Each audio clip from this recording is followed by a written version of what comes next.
Muy buenas noches, tengan todos. Sean bienvenidos a una nueva sesión de nuestro curso de Proyecto Integrador 3. En esta ocasión vamos a continuar con el estudio de la unidad número 4, la cual se denomina Plan de Pruebas y Finalización del Proyecto. Dentro de esta unidad nos corresponde a nosotros estudiar en el día de hoy un tema denominado determinar el aseguramiento de la calidad y pruebas funcionales y de estrés. Vamos entonces a hablar primeramente un poco acerca de la relación existente entre las pruebas y la calidad. Bueno, comenzamos entonces.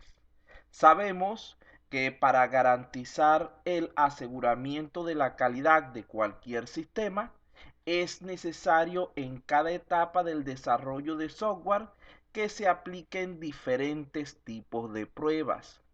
En este punto nos vamos a enfocar específicamente en las pruebas de confiabilidad, que son las más comúnmente usadas, dentro de las cuales vamos a estar estudiando específicamente aquellas vinculadas con la funcionabilidad del sistema.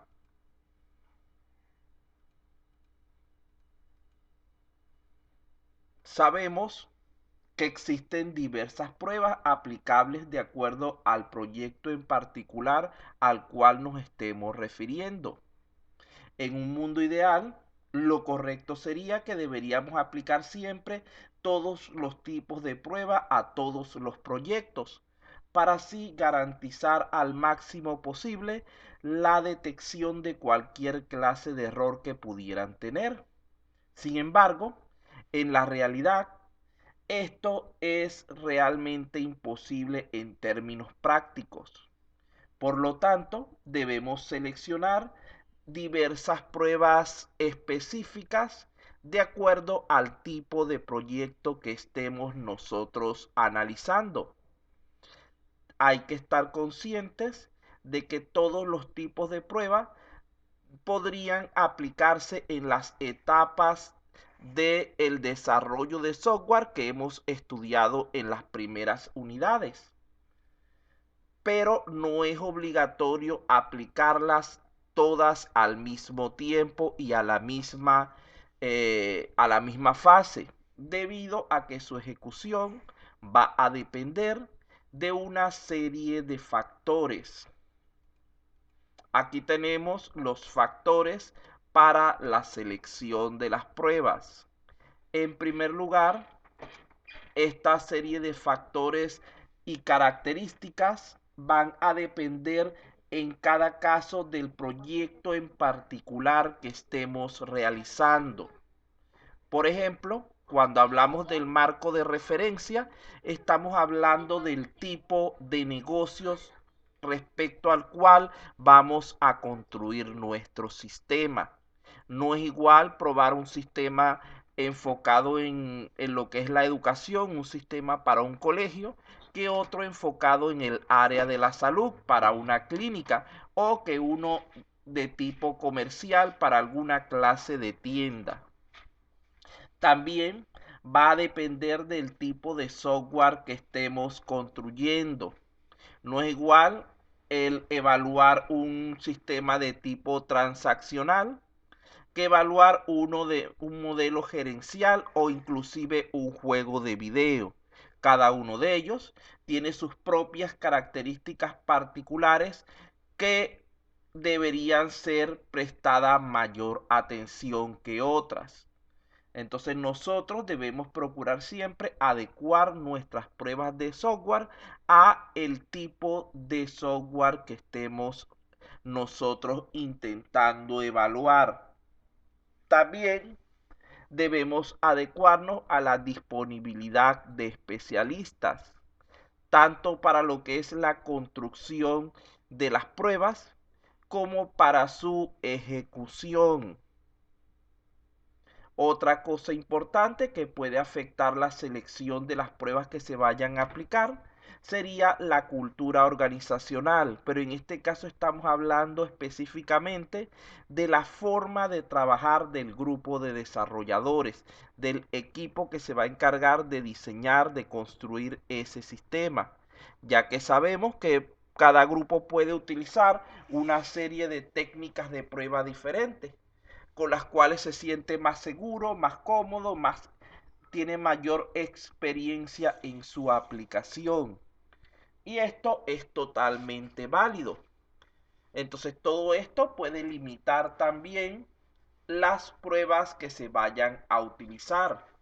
Tenemos además también que tomar en cuenta el presupuesto asignado para el proyecto y la disponibilidad de tiempo. Si nos quedamos cortos, nos queda poco presupuesto. Recuerden que toda prueba implica un costo. Lo que normalmente se hace, que es una mala costumbre, pero es lo que se hace, es omitir ciertas pruebas para reducir los costos y poder tratar de finalizar dicho proyecto sin sobrepasarnos de lo establecido del presupuesto. También la disponibilidad de tiempo. Ustedes saben que los desarrollos de software se planifican para ser ejecutados en un marco, en un periodo específico que deberíamos cumplir. Si vemos que nos estamos quedando cortos de tiempo, que no nos va a dar chance de completar ese proyecto para el momento que se nos había establecido, tratando de solucionar esto, podemos omitir ciertas pruebas también y con esto ahorramos cierto tiempo, porque recuerden que las pruebas, además de requerir de un tiempo para su ejecución y construcción, ocupan al personal que podría estar realizando otras labores de desarrollo. Pero repito, esto es una mala costumbre, es algo que no deberíamos hacer, porque el omitir ciertas pruebas durante la fase de desarrollo puede llevarnos a grandes errores durante la fase de operación del sistema, durante la fase en la que realmente va a estar en producción, va a estar trabajando para servir a las necesidades para las cuales fue desarrollado. También otro factor que debemos tomar en cuenta es el ambiente de pruebas. No es lo mismo probar un sistema en un laboratorio donde las condiciones están al máximo controladas, es decir, no vamos a tener variaciones abruptas, vamos a tener todo en una manera ideal, que hacerlo en el negocio, en el mercado real donde el sistema va a trabajar, donde van a haber muchísimas posibilidades de que se produzcan eventos y situaciones inesperadas, que el sistema hay la posibilidad de que no haya sido preparado para gestionar y se conviertan en errores importantes. Entonces, como pueden ver, aquí tenemos todo un conjunto de razones por las cuales no podemos nunca ejecutar todas las pruebas. Evaluando dichos factores, en este curso, tal como se dijo, vamos a estudiar las pruebas de confiabilidad, dentro de las cuales nos enfocaremos específicamente en aquellas vinculadas con la funcionalidad del sistema y su capacidad para soportar situaciones de estrés, siendo entonces en primer lugar necesario aclarar ciertos conceptos relacionados. Vamos a ver por aquí la señorita Vivanco, aprovechar que llegó de último. Vamos a pedirle que por favor lea este breve fragmento. Buenas noches, ¿me escucha, profesor? Uy, demasiado alto, ya le bajo. Ya. Confiabilidad. Se refiere al nivel de precisión con el que una aplicación proporciona, sin errores, los servicios que se establecieron en las especificaciones originales. Muy bien. Esto significa, gracias, que el nivel de adecuación del sistema a las necesidades del usuario y su capacidad de funcionar de manera continua e incluso de recuperarse ante una falla, todo lo cual va a definir el nivel de confianza que realmente tendrá el usuario en nuestro software.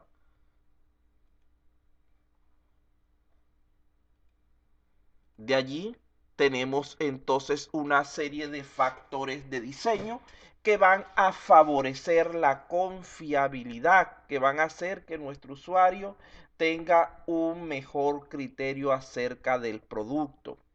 En primer lugar, decimos que el sistema debe ser completo.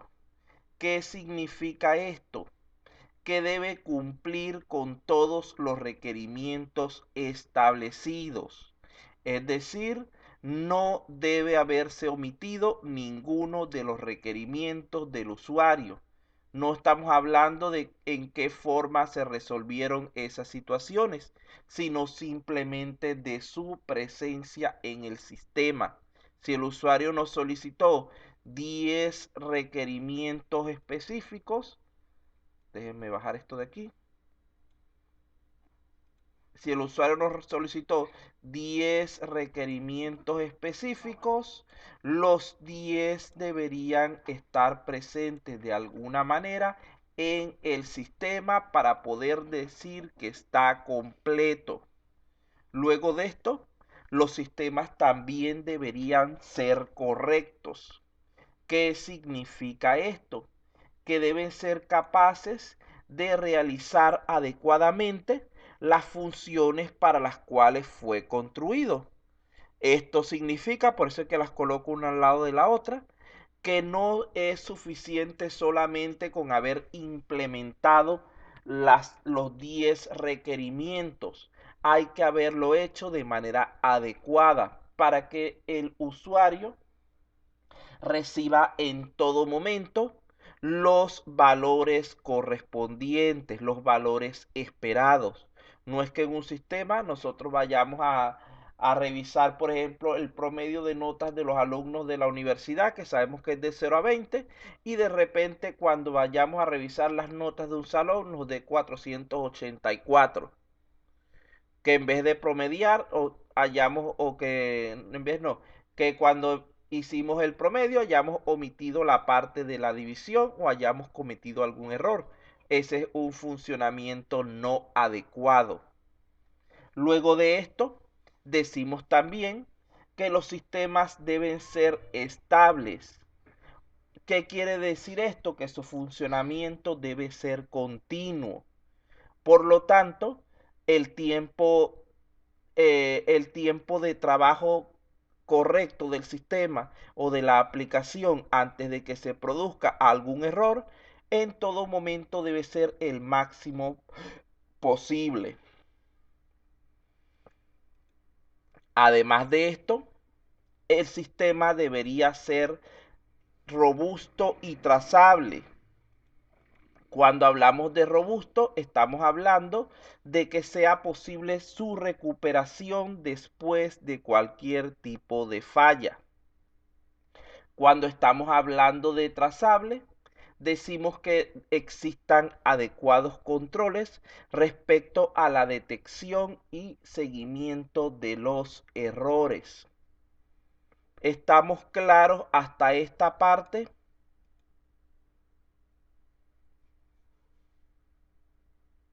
¿Entendido lo que hemos hablado hasta este momento? Vean que traté de mejorar las diapositivas digamos que en función de lo que pide el compañero Ruiz, colocando cierta información adicional que no tenían.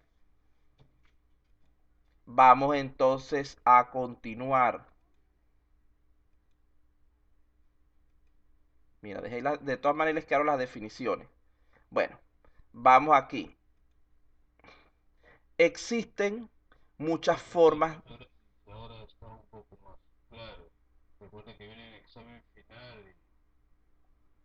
y hay que revisar las diapositivas y a la vez escuchar el video, ¿no? Ujú. Entonces, está bien, está mejorando. Bueno, la idea es eso, ir mejorando, muchachos, no se preocupen. Yo acepto críticas constructivas mientras que sean expresadas de buena manera. Pues así es el profe. Bueno, continuamos entonces. Como dijimos, existen muchas formas de clasificar las pruebas, pero para el presente curso utilizaremos un criterio, el cual estará basado en el modelo general del ciclo de vida de las pruebas de software, según el cual existen 4 tipos de pruebas de confiabilidad, que son las que tenemos allí en pantalla.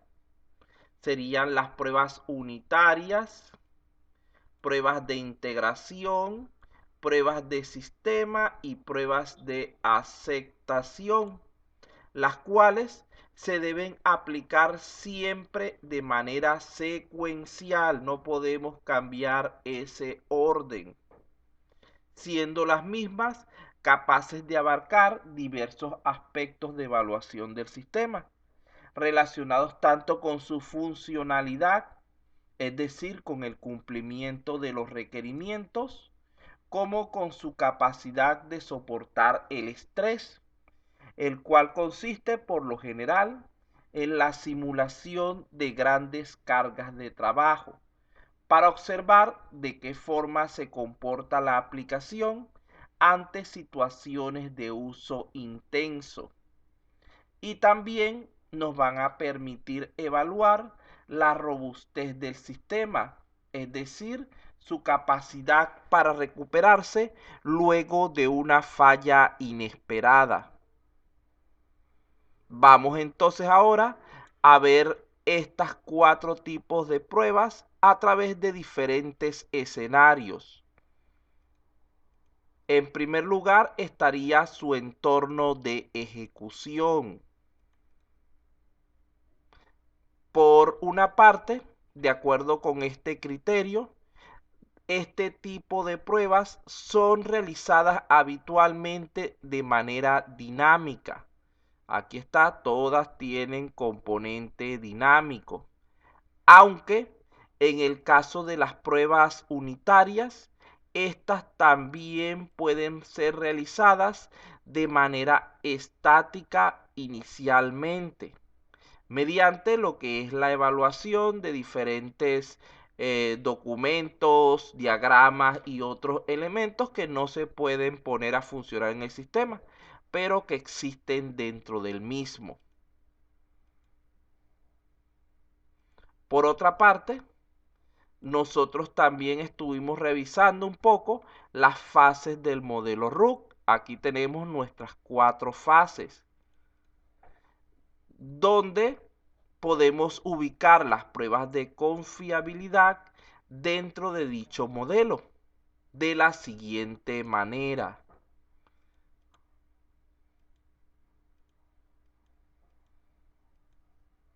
De allí que, de acuerdo con el avance del proyecto, las pruebas de confiabilidad son diseñadas generalmente a partir de la fase de construcción del modelo RUC, como estamos diciendo, ya que en su mayoría requieren del uso de prototipos, aunque en el caso de las pruebas unitarias, estas podrían realizarse desde la misma fase de elaboración, mediante, tal como ya se dijo antes, el análisis de diagrama y otros elementos estáticos que forman parte de la documentación del sistema.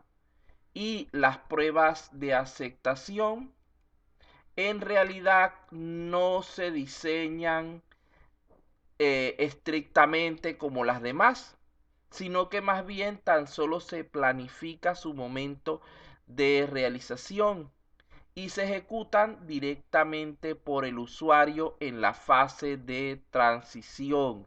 Entonces vean que allí podemos distribuir las diferentes pruebas del sistema entre esas 3 fases. En la fase de inicio nunca realizamos pruebas en sí, porque apenas estamos construyendo el conocimiento acerca del sistema, acerca del usuario, de sus necesidades y del entorno de trabajo. Por lo cual, aún en ese momento realmente no hay nada que probar, sino tan solo hay que definir claramente dichos aspectos.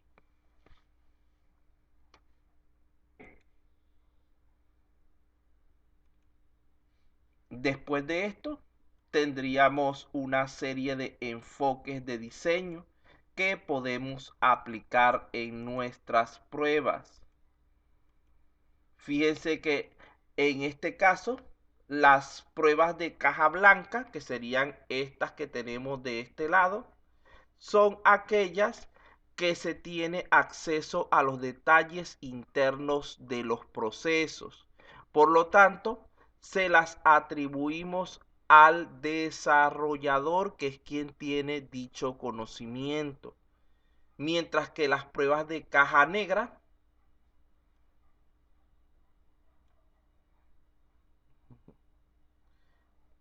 están orientadas a lo que es el usuario por su mayor nivel de abstracción, ya que ocultan los detalles específicos acerca del proceso de transformación requerido para obtener la salida generada a partir de las entradas recibidas, limitándose a simplemente solicitar datos y presentar información o respuesta. Es decir, solamente trabaja con elementos de tipo externo. Entonces vean que las pruebas de tipo o las pruebas que cuando son para el usuario solamente se enfocan en los elementos externos que él puede aportar o que necesita recibir. No toman en consideración el proceso interno necesario para su obtención, ya que el usuario no necesita dicha información, mientras que las pruebas orientadas al desarrollador serán siempre de tipo interno, donde se tiene acceso completo a la información referida a cómo trabajan los procesos. Esto nos lleva a pensar que las pruebas reflejadas hacia el usuario poseen un mayor nivel de abstracción. Ese es un término que ya ustedes deben conocer, deben dominar correctamente. ¿Qué significa la palabra abstracción en informática?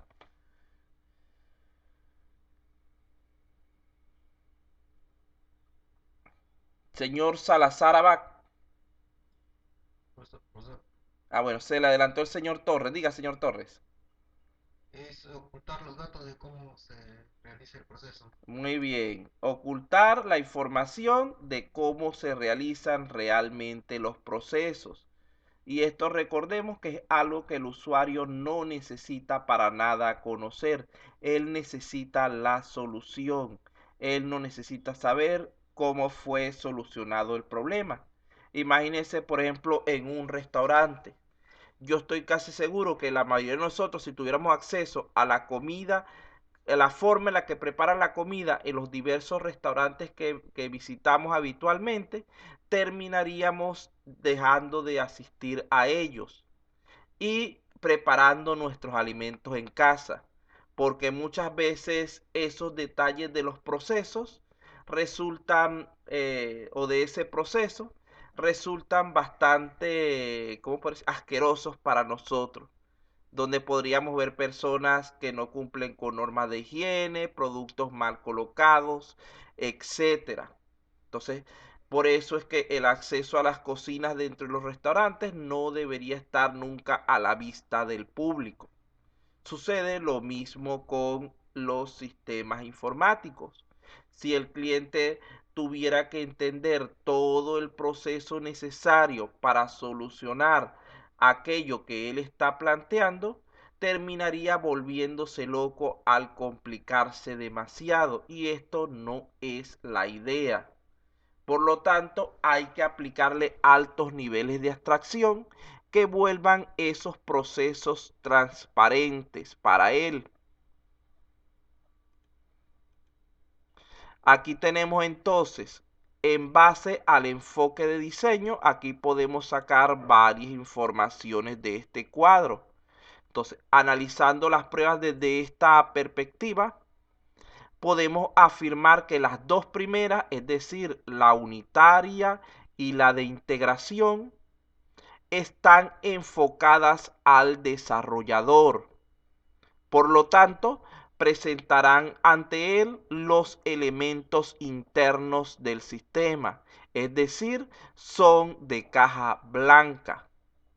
Mientras que las dos últimas, es decir, la de sistemas y la de aceptación, se orientan al usuario, presentando solamente los elementos externos mínimos requeridos, siendo su construcción como de caja negra. Además de esto, debemos ser conscientes que en cualquier prueba donde participe el usuario, como por ejemplo en este caso la de sistema, que están ambos, el enfoque de diseño siempre debería ser orientado al usuario. Cuando están ambos personajes, cuando está uno solo, se enfoca a ese personaje. ¿Por qué?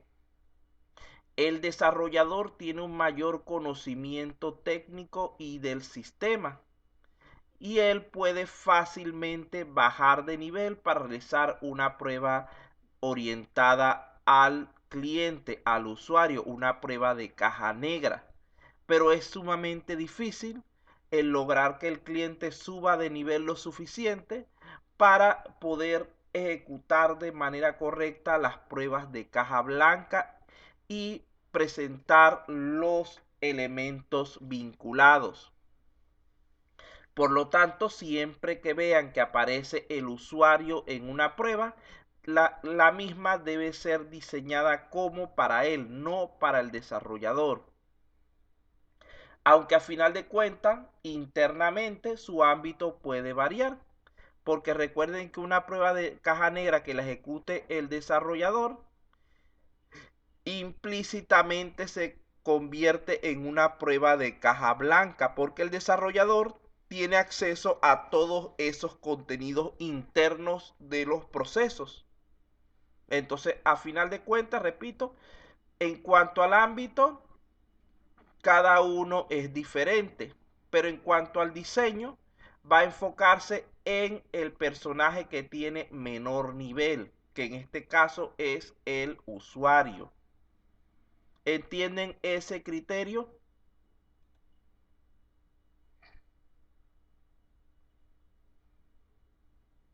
Sí, profesor, bien explicado. Bueno, continuamos entonces para que después cuando lleguemos más adelante no me digan que no entendieron esa parte. Por eso es que les trato de explicárselo de la manera más sencilla posible. Finalmente, recuerden que no podemos olvidarnos de un aspecto fundamental, como lo es la documentación de las pruebas, donde todas aquellas que sean realizadas por el desarrollador deberían ser siempre de tipo formal, procurando en todo momento el registro detallado de la misma, mientras que las pruebas realizadas por el usuario serán predominantemente informales, con un nivel mínimo de detalle, porque no podemos obligar a estas personas no experimentadas, poco capacitadas y que además de eso son nuestros clientes, a realizar un trabajo como el que nosotros mismos realizamos. Además de esto, los testers especializados que se pueden utilizar en ciertos momentos se consideran al nivel de desarrollador. Por lo tanto, su documentación de las pruebas realizadas también debería ser de tipo formal. Profesor, Dígame. disculpe, me parece que en ese punto se podría documentar, me parece, con encuestas, ¿no es así? Bueno, Parte con formato a encuesta. nivel, usted dice a nivel del usuario. Ajá. Podría ser un formato, pero tiene que ser un formatico bastante sencillo, no como el que utilizaría el desarrollador, que tiene que plantear variables y tiene que plantear mucha información, sino por lo menos lo mínimo donde se le indica o donde se le permite indicar qué elemento estaba probando, si se acuerda qué valores ingresó, qué fue lo que hizo y qué error se le produjo. Serían las tres preguntas fundamentales. Pero Más que general, nada con funcionalidad, ¿no es así? ajá, sí, porque estamos hablando de pruebas de caja negra. Él simplemente lo que está probando es que el sistema funcione correctamente y que los elementos que él pidió, los requerimientos, estén presentes. No evalúa el usuario generalmente ninguna otra cosa. Puede ser que la apariencia, puede ser, pero ya esos son detalles, digamos, los secundarios. Yo he visto personas inclusive que porque no les gusta el color que usó el desarrollador para, para el sistema se quejan. No, le pusiste que los elementos son rojos y eso me pega en la vista. Yo necesito que sean verdes porque yo voy a estar todo el día allí y el verde no me cansa tanto los ojos. Y para él eso es un error. Entonces, pero son cuestiones ya de forma, no de fondo. Y las cuestiones de forma son fáciles de solucionar.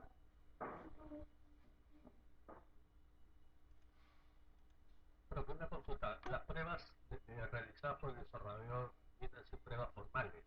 Siempre deben documentarse de manera formal. Sí. Aquí tenemos, ve que aquí están las tres pruebas donde participa el desarrollador. Estas deben ser documentadas de manera formal por él. Y aquí tenemos las pruebas donde participa el usuario. El usuario generalmente no te va a hacer un informe detallado. Él lo que te indica normalmente es que existe un error y normalmente te podría llegar a decir qué parte estaba él trabajando más o menos y qué era lo que se acuerda que estaba haciendo. Pero no es algo de tipo formal, sino más bien bastante informal. Okay, Vea tiene que estar pendiente, por ejemplo, en este cuadro de las simbologías. Este símbolo representa esta palabra. Y este símbolo representa esta palabra. Y lo buscan aquí en el diagrama. Formal, formal, formal, formal, informal e informal. Vean que esta misma prueba de sistema tiene ambos tipos de componentes. Una parte de ella se hace de manera formal y la otra de manera informal, pero ya de eso vamos a hablar un poco más adelante. Bueno, ya que hemos nombrado tantos personajes ya durante esta sección de la explicación, vamos a hablar un poco acerca de los principales actores del proceso de pruebas. En primer lugar, tenemos dos actores de tipo interno, que serían los desarrolladores, que es el equipo encargado. Ya, déjenme quitar aquí que está alguien llegando, ese Kevin que llegó.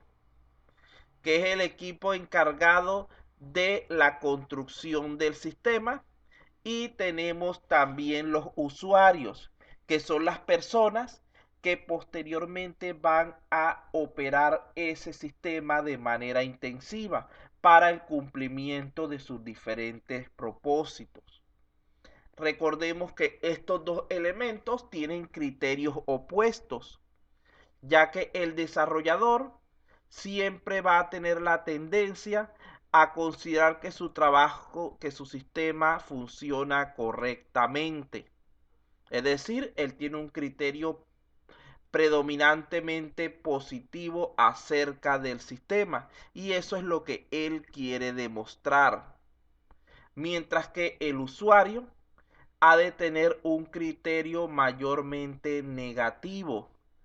Él va a procurar el detectar, el producir fallas en el sistema para obligar al desarrollador a añadir dichas soluciones y con esto garantizar una mayor calidad, garantizar que el sistema sea capaz de resolver distintos tipos de situaciones. Como podemos ver, aquí tenemos dos entidades encontradas. Y en caso de que ocurra un conflicto entre ellas, que no puedan llegar a un acuerdo de que si el sistema está bien o el sistema está mal, necesitaríamos de un ente mediador. Ese ente mediador es el denominado control de calidad. Es un ente generalmente de tipo externo, porque recuerden que si pertenece a la empresa, va a apoyar al usuario, va a apoyar al cliente. Y si pertenece al equipo de desarrollo, va a apoyar a lo que es el sistema. Entonces no debería pertenecer a ninguno de los dos grupos, debería ser un elemento independiente que permita resolver este tipo de situaciones de conflicto. Además de esto, en sistemas de mayor tamaño, estas pruebas pueden ser ejecutadas por especialistas denominados testers, con el apoyo de los desarrolladores en caso de que requieran algún tipo de información específica.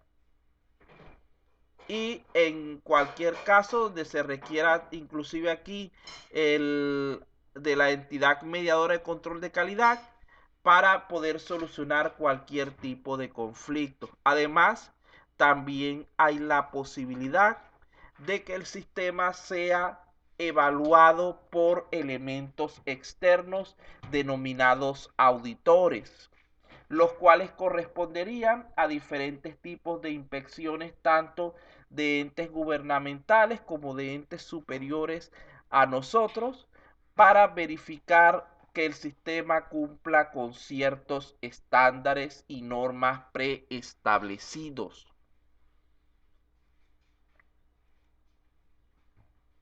Ahora que, dígame. Ingeniero, en cuanto al control de calidad, también no sería parte del equipo de testing. No se le podría considerar También, usted es que él se considera como externo. Se lo dije al principio. Lo que pasa es que yo digamos aquí lo estoy colocando como neutro. Pero él en sí realmente es un elemento externo. Ok, ingeniero. Entonces lo podemos ubicar aquí como que perteneciera acá. Porque como le dije antes, no debería pertenecer a la empresa, porque entonces va a apoyar a los suyos. Y no puede pertenecer tampoco al equipo de desarrollo, porque entonces va a apoyar a los suyos también. Ahí tiene que ser alguien justo, alguien imparcial. Bueno, ahora que hemos analizado las pruebas de confiabilidad de manera general, podemos ahora sí continuar ahondando en detalles particulares de cada una de manera específica. Vamos entonces, 8 y 5, de 7 y cuarto, no, todavía podemos hablar un poquito más antes del descanso. Vamos a hablar un poquito de las pruebas unitarias y después vamos a nuestro descanso del día. Bueno,